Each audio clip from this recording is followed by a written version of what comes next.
Let me ask you something straight. How many years are you willing to waste before you decide enough is enough? 5 years? 10? 20? Because here's the truth that nobody wants to hear. Most people are willing to waste their entire lives.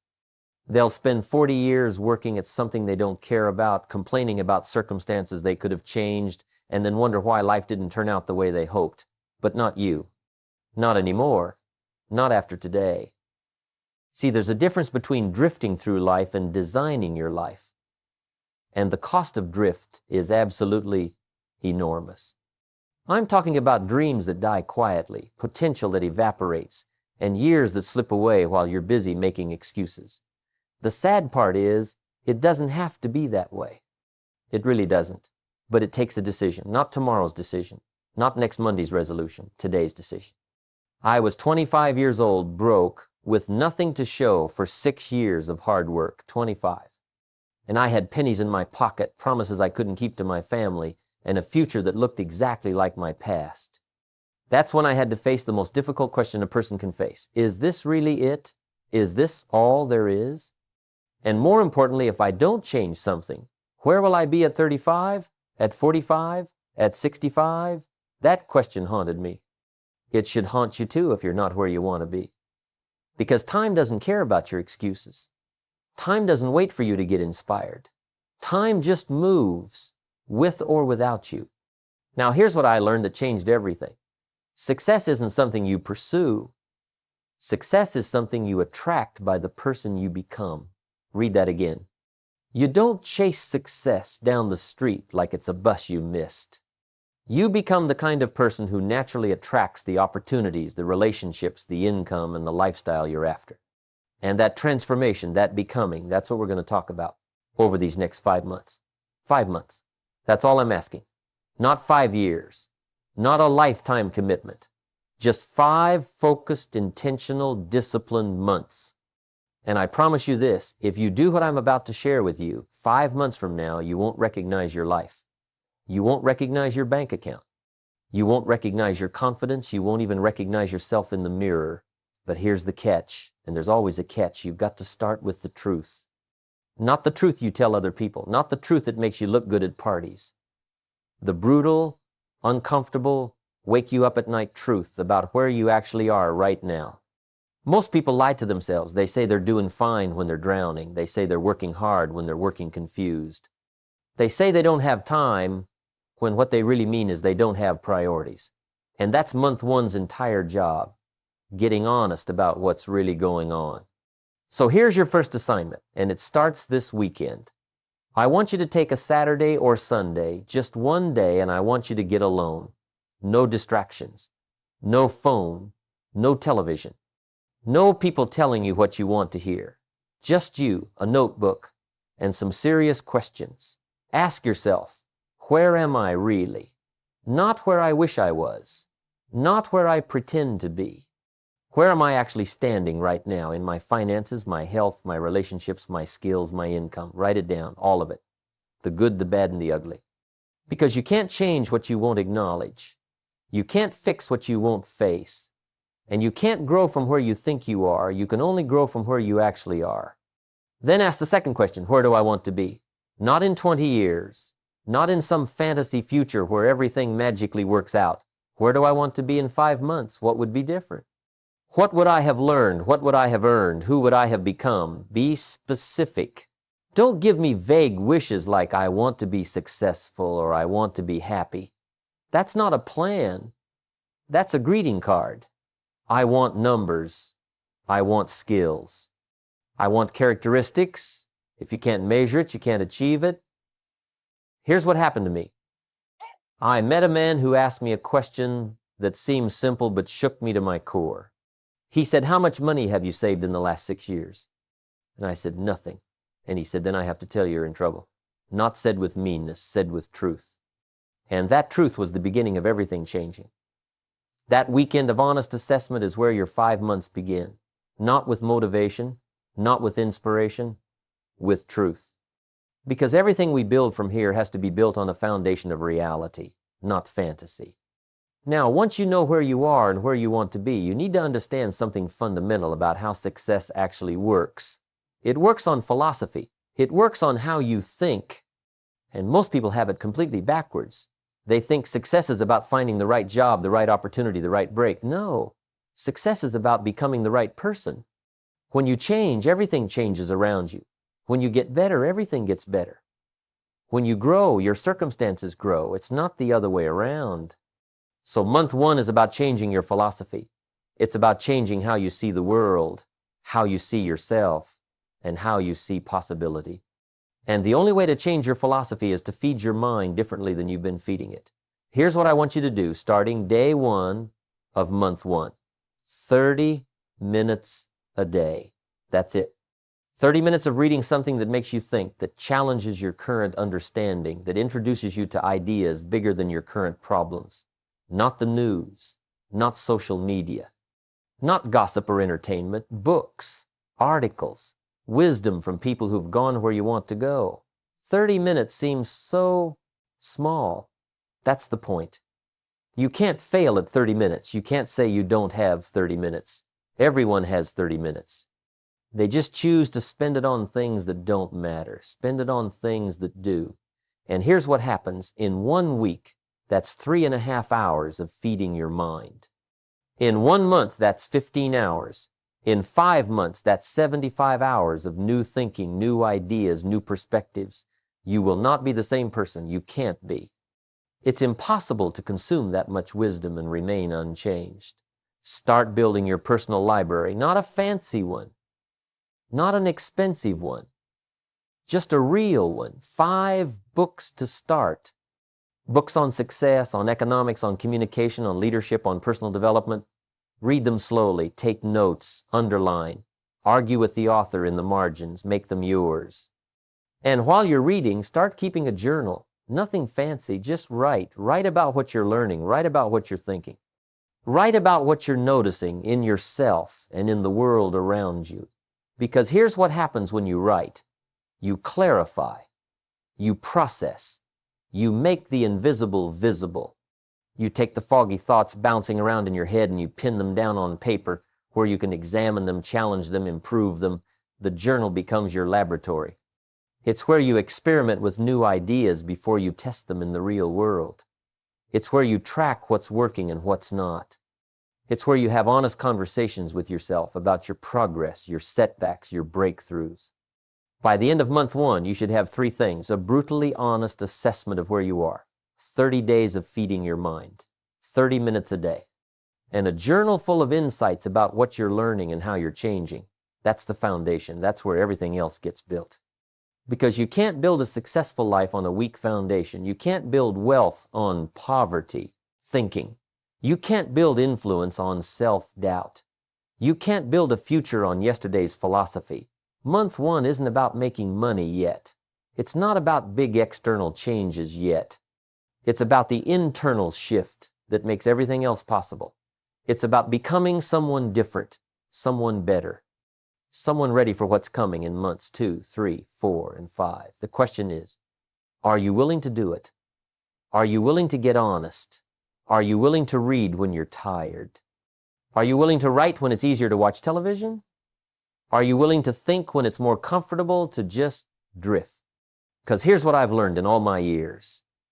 Life doesn't reward wishes. Life rewards work. And not just any work, the right work. The work that changes you from the inside out. That's month one. That's where we begin. And if you'll commit to it, really commit, then everything changes from here. Now let's talk about something that makes most people uncomfortable. Money. And I don't mean talking about how much you wish you had. I mean talking about the real relationship you have with money right now. Because here's what I've noticed. People treat money like it's some mysterious force that's supposed to show up on its own. Like it's supposed to rain down from the sky if they just work hard enough and hope hard enough. That's not how it works. That's never how it works.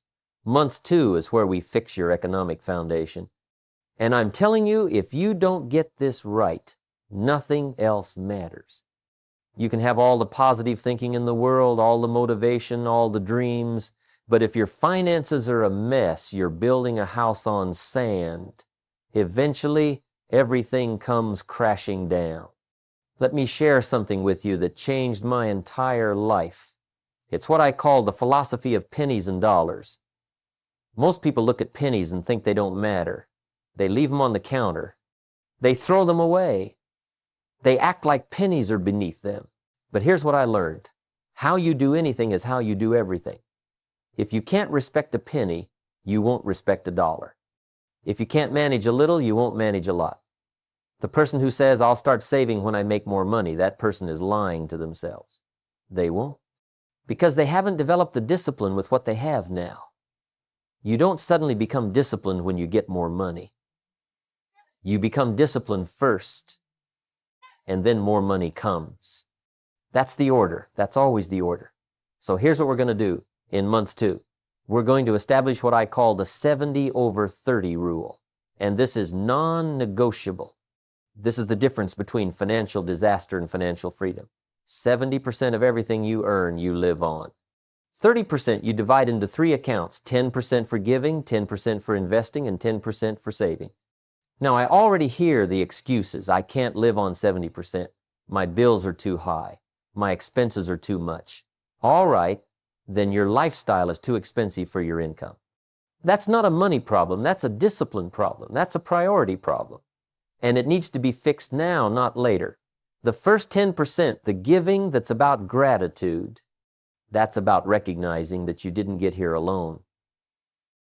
And a person who won't give becomes a person who can only take. And a person who only takes becomes poor in ways money can't fix. The second 10%, the investing that's about making your money work for you instead of you always working for money. This is money that goes into things that grow. Stocks, real estate, a business, your education. This is money that multiplies. This is money that builds your future while you're building your present. The third 10%, the saving, that's your protection, that's your emergency fund. That's what keeps you from being desperate when the car breaks down or the job disappears or life happens the way life always happens. This money sits there and gives you something more valuable than wealth. It gives you options, and options give you power. Here's what most people do wrong. They spend first and save what's left over. That's backwards. That's completely backwards. You save first and spend what's left over. You pay yourself first, not last. Because if you don't, you'll always find a way to spend everything. There will always be something that needs buying, something that needs fixing, something that seems important in the moment. But let me tell you a story that illustrates this perfectly. Go study the ant. I'm serious. Go watch ants for an hour. What do they do all summer? They gather, they store, they prepare. They don't gather food for today. They gather food for winter. They don't wait until winter comes and then panic. They prepare while the sun is shining. Nature teaches us better than any business school ever could. The ant doesn't need a seminar on financial planning. The ant doesn't need motivation to save. The ant just knows summer doesn't last forever. Easy times don't last forever. You prepare during plenty for the times of little. But humans make money in the summer and spend it all by Tuesday. Humans get a raise and immediately raise their lifestyle to match. Humans act like summer is permanent. And then winter comes, and it always comes, and they're shocked, they're devastated, they're unprepared. Don't be that person, be the ant. Gather during summer, save during harvest. Prepare during plenty, because I promise you winter is coming. Not to scare you, just to prepare you. Now here's the beautiful part about the 70/30 rule. When you start following it, really following it, not just thinking about it, something incredible happens. Your 30% starts to grow. Your investments start to compound. Your savings start to stack. And suddenly, you have something you never had before. Breathing room. Margin. Space between you and disaster. And when you have that space, you make better decisions. You don't take the first job that comes along out of desperation. You don't stay in bad situations because you can't afford to leave. You don't say yes to things you should say no to just because you need the money. Financial discipline creates life options, and life options create freedom. But here's what you need to understand about your personal economy. You can't wait for the government to fix the economy. You can't wait for your company to give you a raise. You can't wait for conditions to be perfect. You have to create your own economy, your own system, your own financial world that works regardless of what's happening out there. The national economy goes up and down. That's what it does. Sometimes it's good, sometimes it's bad, sometimes it's terrible. But your personal economy, that's up to you. You can have a phenomenal personal economy in a terrible national economy if you follow the right principles. And you can be broke in the best economy in the world if you're following the wrong principles. So month 2 is about getting your financial house in order. It's about setting up the 70/30 rule and sticking to it like your life depends on it, because it does. It's about learning to respect money, manage money, multiply money. It's about becoming someone who attracts wealth instead of someone who repels it through poor decisions and poor discipline. And here's my challenge to you. Start this month. Not next month. Not when you get that raise. Not when conditions are better. Start with what you have. Start with this paycheck. Start with today's dollar. Because the habits you develop with little money are the same habits you'll have with big money. And if you can't manage $1,000, you won't manage 100,000. If you can't manage 100,000, you won't manage 1,000,000. Money is a test. It tests your character. It tests your discipline. It tests your wisdom. And most people fail the test not because they don't make enough, but because they don't keep enough. They don't respect enough. They don't plan enough. Month 2 is about passing the test. It's about proving to yourself and to the universe that you can be trusted with more by being faithful with what you have now.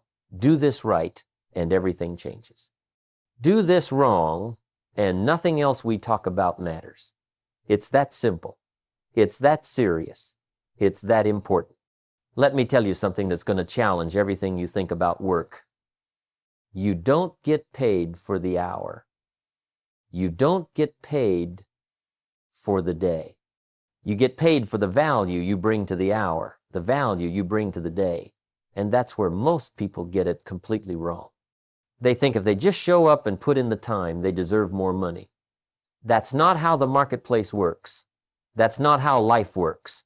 The marketplace doesn't pay for time. The marketplace pays for value. Month 3 is about skill development. It's about becoming more valuable. It's about transforming yourself into someone worth more in the marketplace than you are right now. And this is where the real transformation happens. Because when you become more valuable, you don't have to chase opportunities. Opportunities chase you. You don't have to beg for raises. Raises become inevitable. You don't have to worry about job security. You become the security. Here's the question you need to ask yourself. What is my current value in the marketplace? Not what you think you're worth. Not what you wish you were worth. What are you actually worth right now based on the skills you have, the knowledge you possess, the problems you can solve? Be honest. Because the marketplace is going to be honest with you whether you like it or not. If you're making $30,000 a year, the marketplace is telling you that's what you're worth right now. Not as a human being, not as a person, but as an economic entity, that's your current value. Now, you can get angry about that, or you can get better. Getting angry doesn't change your value. Getting better does. So the question becomes, how do I become more valuable? How do I go from being worth 30,000 to being worth 50,000 to being worth 100,000 to being worth whatever number represents the life I want to live? And the answer is simple, but it's not easy. You work harder on yourself than you do on your job. Here's what I mean by that. Most people work hard on their jobs. They show up on time. They do what they're told. They put in their hours. And that's fine. That's what you're supposed to do. But that's not what makes you valuable. That's what makes you employed. There's a difference, a big difference. Working harder on yourself means when the workday is over, your development doesn't stop. When you clock out, you clock in to your own university. You read, you study, you learn, you practice. You develop skills that make you rare, skills that make you remarkable, skills that make you someone people want to hire, want to promote, want to keep. Let me share something with you. The most valuable skill you can develop is communication.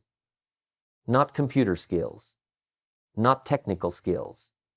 Communication. The ability to stand up and speak. The ability to write clearly. The ability to sell an idea. The ability to influence, persuade, inspire. If you can communicate effectively, you can write your own ticket in this world.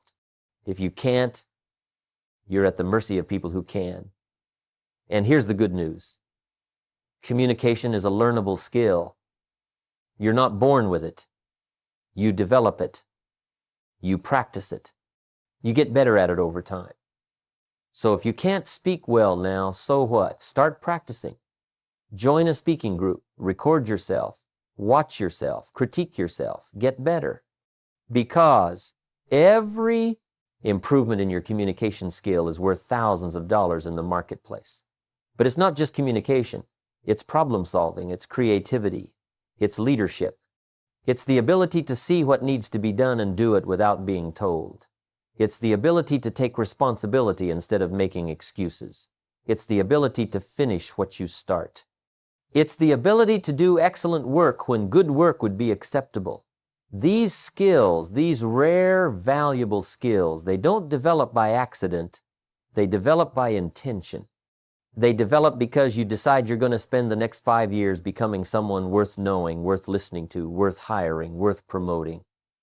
5 years. That's what I'm asking you to think about. Where will you be in 5 years if you spend 30 minutes a day developing yourself? Where will you be if you read, if you study, if you practice, if you improve? You'll be in a completely different place, a completely different income bracket, a completely different life. But here's what most people do. They spend 5 years, and at the end of it, they're in the same place they were at the beginning. Same skills, same income, same complaints, same excuses. 5 years passed. But they didn't pass through 5 years of growth. They passed through 5 years of repetition. Same year, 5 times. Don't let that be you. Don't waste the next 5 years. Don't waste the next 5 months. Use them, invest them, turn them into something that transforms your value in the marketplace. Now, let me tell you about another skill that's worth its weight in gold. Learning to work full-time on your job and part-time on your fortune. Your job is what pays your bills. Your fortune is what changes your life. And most people never build a fortune because they never work on it. They work on their job 40 hours a week and then they stop. They think that's enough. It's not. Your job is important. Don't misunderstand me. You should be excellent at your job. You should give your employer more than they pay for. You should be the kind of employee that companies fight to keep. But your job alone won't make you wealthy. Your job pays your bills. Your fortune, the thing you build on the side, the skills you develop, the investments you make, the business you start, that's what creates wealth. So month 3 is about identifying what you need to learn, what you need to practice, what you need to develop that will make you more valuable 12 months from now, 2 years from now, 5 years from now. It's about having a plan for your own development that's as detailed as your company's plan for its development. Here's what I want you to do. Make a list of 5 skills that would dramatically increase your value in the marketplace. Not 500 skills, 5. Be specific. Maybe it's public speaking. Maybe it's writing. Maybe it's sales. Maybe it's leadership. Maybe it's a technical skill in your field. Whatever it is, write it down. Then, next to each skill, write down how you're going to develop it over the next 90 days. What books will you read? What courses will you take? What practice will you do? What mentors will you seek out? Because a skill without a development plan is just a wish. And we're done with wishes. We're in the business of plans now. And while you're developing skills, you need to understand something crucial about income. Your income will rarely exceed your personal development. If you want to earn more, become more. If you want to have more, become more. If you want to do more, become more. It's not about doing more of what you're already doing. It's about becoming more than you currently are. That's why some people make $50,000 a year no matter where they work, no matter what industry they're in. Their personal development level is at 50,000. Until they grow, their income won't grow. It might fluctuate a little, but it won't really grow. And that's why other people make $200,000 a year regardless of circumstances. They've developed themselves to that level. They've become worth that much. The question is, what level have you developed yourself to? And more importantly, what level are you committed to developing yourself to over these next few months? Here's the truth that nobody wants to hear. You're not going to get rich working for someone else. You might make a good living, you might be comfortable, but real wealth, the kind that gives you total freedom, that comes from ownership, it comes from building something that works, whether you're there or not. It comes from leverage. But here's what you need to understand. You can't build a successful business if you haven't first become a successful person. You can't lead a company if you can't lead yourself. You can't manage employees if you can't manage your own time, your own emotions, your own finances. Everything starts with you. Everything starts with who you're becoming. So use month 3 to become someone different, someone better, someone more skilled, more knowledgeable, more valuable. Because when you change, everything changes. When you get better, life gets better. When you grow, opportunities grow. The marketplace is always looking for people who are rare, people who can do what others can't do, people who know what others don't know, people who see what others don't see. Be that person. Become that person. And watch what happens to your income, your influence, and your options. Month 3 is about transformation through skill. It's about investing in yourself the way you'd invest in a business. It's about understanding that you are the business, you are the product, you are what you're selling to the marketplace. And the better the product, the higher the price. It's that simple. So get to work on yourself. Read the books. Take the courses. Practice the skills. Have the hard conversations. Do the things that are uncomfortable now so life becomes comfortable later. Because I promise you, the pain of discipline weighs ounces. The pain of regret weighs tons. Choose your pain wisely. Now we come to something that's going to make or break everything we've talked about so far, and that's the people you surround yourself with. Month 4 is about association. And let me tell you something straight. You are the average of the 5 people you spend the most time with. Look at your 5 closest friends.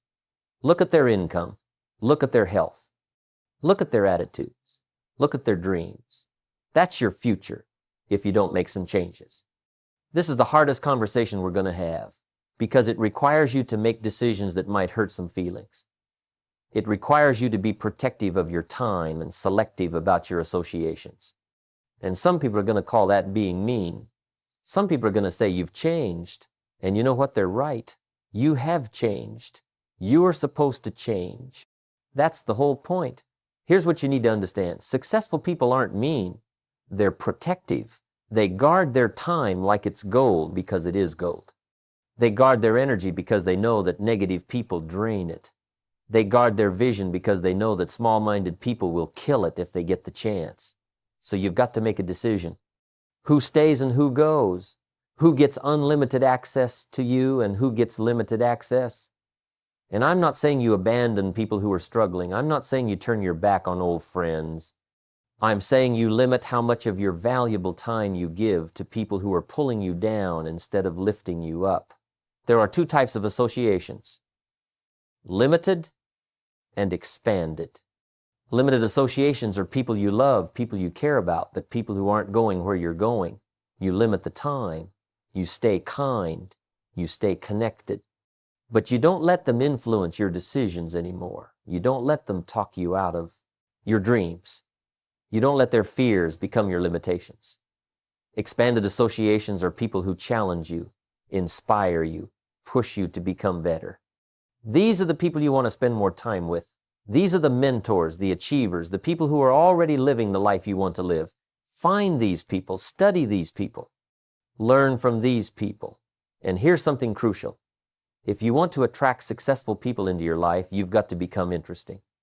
Successful people don't have time for boring people who only complain. They don't have time for people who drain their energy with endless problems and zero solutions.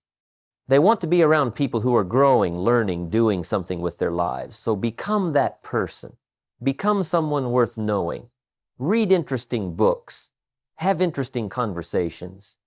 Work on interesting projects. Develop interesting skills. When you become interesting people become interested in you. Month 5 is where everything comes together. This is the leadership month. This is where you transition from being a student to being a teacher. Because here's what I've learned. You don't really understand something until you can teach it to someone else. And you don't really master something until you can help someone else master it. Leadership isn't about having a title. Leadership is about setting the pace. It's about being the example. It's about showing people what's possible by doing it yourself first. If you want to lead others to success, you've got to walk the path first. You've got to prove it works. You've got to become the evidence. And here's the beautiful part about helping others succeed. It multiplies your own success. When you help 10 people, you create 10 success stories. When you help 100 people, you create 100 success stories. And all those success stories connect back to you. They open doors for you. They create opportunities for you. They build a reputation that money can't buy. So month 5 is about giving back what you've learned. It's about sharing what's working. It's about becoming a leader in your family, in your workplace, in your community. Not because you're perfect, not because you've arrived, but because you're on the path and you're willing to help others get on the path too. The daily habits you've built over these 5 months, the reading, the discipline, the saving, the learning, the associations, these habits are now your character. And your character is your destiny. Who you've become in these 5 months is who you'll be for years to come if you keep these disciplines alive. So here's my final challenge to you. Start today, not tomorrow, not Monday, today. Take out a notebook, do the honest assessment, start the reading, set up the 70/30 rule, identify the skills you need, evaluate your associations, begin leading by example. 5 months from now, you won't believe the life you're living, but only if you start, only if you commit, only if you decide that enough is enough and it's time to design a life worth living instead of drifting through a life of regret.